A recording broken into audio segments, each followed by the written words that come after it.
मेरे साथ इस वक्त हैं मिनिस्टर ऑफ एग्रीकल्चर, पंचायत राज और rural development Javed Ahmad Dar. News 18 से बात करने के लिए जावेद साहब बहुत बहुत आपका शुक्रिया है।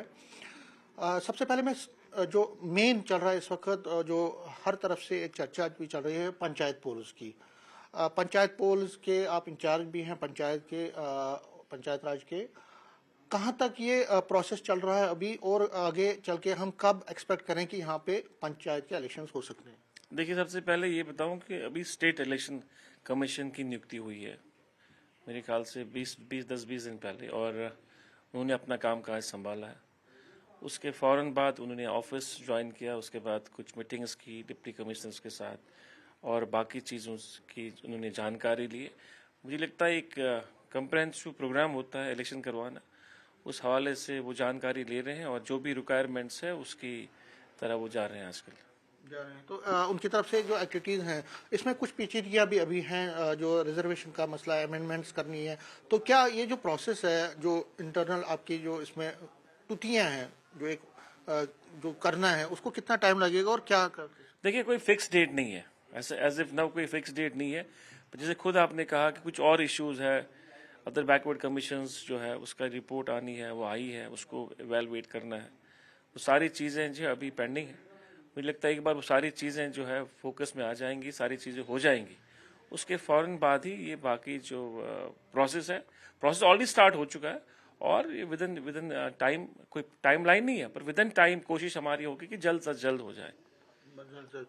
जब मैं आपसे बात कर रहा हूँ तो अभी डीडीसी के भी जो टेन्योर था वो खत्म हो गया, बीडीसी का, और फिर आपका म्यूनिसिपल का भी है, क्योंकि आप पंचायत रूरल डेवलपमेंट के साथ है तो डीडीसी बीडीसी भी आपके अंडर है। ये मैं जानना चाहता हूँ आपसे कि जो पंच हैं उनकी कुछ डिमांड्स हैं। वो कहते हैं कि देखिए, अगर आप पंचायत इलेक्शन करवा ही रहे हैं, अब जब भी आप करवाएंगे उससे पहले जो उनकी डिमांड्स हैं, जैसे वो चाहते हैं कि एक फिक्स्ड सैलरी होनी चाहिए पंचों की, सरपंचों की, उसके साथ साथ पेंशन का प्रोविजन होना चाहिए, और जो ब्लॉक है जहाँ पे उनको एक अलग से ऑफिस मिलना चाहिए। तो क्या आप कुछ ऐसी इस सिमत में कुछ ऐसा करना चाह रहे हैं कि जब भी यहाँ पंचायत हो तो उससे पहले उनकी एम्पावरमेंट पूरी हो?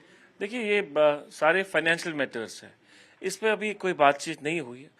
पर मैं ज़ाती तौर मानता हूँ कि अगर कोई इलेक्टेड हो जाता है, चाहे वो सरपंच हो चाहे वो पंच हो, वो लोगों के लिए काम करता है, उसका फुल टाइम जॉब होता है। तो ऑनरियम होना चाहिए, लाजमी होना चाहिए, मीटिंग्स के लिए भी होना चाहिए, और उसका जो महीने का वो काम करता है, क्योंकि वो घर से दूर हो जाता है, क्योंकि वो लोगों के काम करता है। तो एक ऑनरियम, अच्छा सा ऑनरियम, जिससे वो अपना घर भी चला सकता है, उसकी जो घर गृहस्थी है वो भी चले और लोगों का काम भी हो जाए। एक अभी ऐसा कोई प्रपोजल नहीं है, पर ये ज़ाती तौर एज इंडिविजुअल मैं कह रहा हूँ, इस तरह का कोई प्रपोजल हमारे पास नहीं आया। और जब आएगा, ऐसा प्रपोजल आएगा, जब इस प्रक्रिया में कोई बात होगी, तो हम अपना पॉइंट ऑफ व्यू रखेंगे वहाँ पर। रखेंगे। अब मानते हैं कि कुछ ना कुछ इनकी जो डिमांड्स है उसको पूरा किया जा सकता है, उसके लिए आगे बात हो सकती है? बिल्कुल हो सकती, बात हो सकती है। अब ये जरूरी नहीं है, बात हम कर सकते हैं उस प्लेटफॉर्म पे या उस फोरम में जब इसका जिक्र होगा। तो अभी हम उस बाकी प्रोसेस में है, इलेक्टोरल को रिवीजन कर रहे हैं। अभी स्टेट इलेक्शन कमीशन साहब ने ज्वाइन ही किया है, अब वो बाकी चीज़ों को देख रहे हैं। और जो वो सारी प्रक्रिया जो है, जो सारा वो प्रोसेस जो कंप्लीट हो जाएगा, उसके बाद इलेक्शन जो है, इलेक्शन डेफिनेट कोर्स में हो जाएंगे। ये तो पंचायत की बात होगी, और आगे चल के अगर एक और जो इशू आ रहा है वो है क्लाइमेट का इस वक्त, क्योंकि बहुत सारी कंसर्न्स हैं कि जो ग्लोबल वार्मिंग का भी इफेक्ट हो रहा है, और आज सर्दी में भी गर्मी का एहसास हो रहा है, और कश्मीर से भी अब खबरें यहाँ पे ये आ रहा है कि वहाँ पे भी गर्मी दिन ब दिन बढ़ ही रही है। फार्मिंग कम्युनिटी, क्योंकि आप एग्रीकल्चर मिनिस्टर है, तो आज एक ट्वीट भी आया है पीडीपी के वहीद परा साहब का, कि उन्होंने कहा कि सरकार को इस पर देखना चाहिए। तो क्या करने जा रहे हैं, क्योंकि एक बड़ा कंसर्न है और फार्मिंग कम्युनिटी बहुत कंसर्न में है इसमें। देखिए, आपको ये जानकर खुशी होगी, मैं चाहता हूं कि आपके जो सामीन है उनको ये जानकारी दूं कि सरकार के पास हमेशा प्लान होता है। ऐसा नहीं कि सरकार के पास प्लान नहीं होता है, हमेशा हमारे पास प्लान होता है और हम तैयार होते हैं। इवेंचुअली में अगर ड्रॉट होता है तो हमारे पास प्लान होता है कि हम इस ज़मीन में क्या करें। रिसेंटली हमारे डायरेक्टरेट्स को ये हिदायत दी गई है कि हम कोशिश करें, लोगों को ये अवेयर करें कि अगर कंटिन्यूसली ड्रॉट होता है तो हमें वो फसल को इस्तेमाल करना चाहिए जहाँ पर पानी का कम हो, पानी जो कम एब्जॉर्ब करती हो। और जो भी एडवाइजरी की डिपार्टमेंट की तरफ से आए या यूनिवर्सिटी जो हमारे एक्सपर्ट्स वहाँ पर बैठे हैं उनकी तरफ से आ जाए और लोगों तक वो एडवाइजरी पहुँचे और लोग उस पर अमल करें। पर मुझे पूरा भरोसा है ये हमेशा हुआ इस तरह, कभी लेट बारिशें हुई है पर हुई ज़रूर है। अभी भी आपने कहा, जैसे आपने कहा कि पिछले 1 महीने से 1.5 महीने से कोई बारिश नहीं, कोई हलचल नहीं हुई है। ऐसा लगता है वर्चुअली कि हम लोग अप्रैल के महीने में हैं कश्मीर में। जो है मौसम 1 महीना पहले एडवांस चल रहा है, पर अभी जैसे हम देखते हैं कि वेदर डिपार्टमेंट जो है उनका ये कहना है कि 10 और 11 को है एक वेस्टर्न ज़बरदस्त डिस्टर्बेंस है, जिसमें एहतिमाल है कि पहाड़ों पर जो है बर्फ़ गिर सकती है और प्लेन्स में काफ़ी बारिश होगी। तो ये अभी चल रहा है, और साथ साथ ये फैक्ट है कि ग्लोबल वार्मिंग हुई है, उसको आप इनकार भी नहीं कर सकते, ना नकार सकते हैं कि नहीं ऐसा नहीं है। पर डिपार्टमेंट के पास एक प्रपोजल होता है, एक प्लान होता है जिसको वो इम्प्लीमेंट करते हैं। पर अभी चूँकि हमारा अभी जो सीज़न है जम्मू में खैर स्टार्ट हो रहा है, अभी कश्मीर में अभी हॉर्टिकल्चर के हवाले से अभी स्प्रे ऑयल्स जो है अप्रैल में मार्च में स्टार्ट होते हैं। उसके बाद जो फर्टिलाइज़र इस्तेमाल होते हैं, जब सोइंग होती है, वो अभी होने वाली है। तो मुझे लगता है कि इंशाल्लाह रहमान सब ठीक हो जाएगा। सब ठीक हो जाए तो उनका ये भी कहना था इरिगेशन के जो हवाले से इरिगेशन जो फैसिलिटीज़ उनको इम्प्रूव करना पड़ेगा। एक कमेटी बनाई गई थी जल शक्ति का जो था, उस पे उसका भी रिपोर्ट अभी तक पता नहीं है, तो कहीं ना कहीं कंसर्न दिखा रहे हैं। देखिए, परा साहब MLA है और उनका ये कहना है कि वो सारी चीज़ों से बाखबर है। जल जीवन जल शक्ति डिपार्टमेंट में जो ये हमारी सेंट्रल स्पॉन्सर स्कीम थी, उसमें गवर्नमेंट ऑफ इंडिया की तरफ से कोई फंडिंग नहीं हुई पिछले 1 सवा साल से, कोई फंडिंग नहीं हुई। और हमारे स्टेट में नहीं हुई, बाकी जगहों पे भी नहीं हुई। तो वहाँ जितनी भी हमारी सेंट्रल स्पॉन्सर स्कीम है, खासकर PHE को लेके, डिपार्टमेंट को लेके, जल जीवन डिपार्टमेंट को लेके, जो की तू है। हालांकि मिनिस्टर साहब ने कोशिश की, गवर्नमेंट ने कोशिश की, ऑनरेबल CM साहब, ऑनरेबल मिनिस्टर साहब जो है वो चले गए, उन्होंने कोशिश की वहाँ मिलने की, उनको परसुएट करने की और हाईएस्ट लेवल तक उन्हें ये बात पहुंचाई कि हमारी बहुत सारी स्कीमें जो है वो ऑलमोस्ट कंप्लीट भी हो चुकी है, कुछ नियर कंप्लीशन है, कुछ 50% पे है।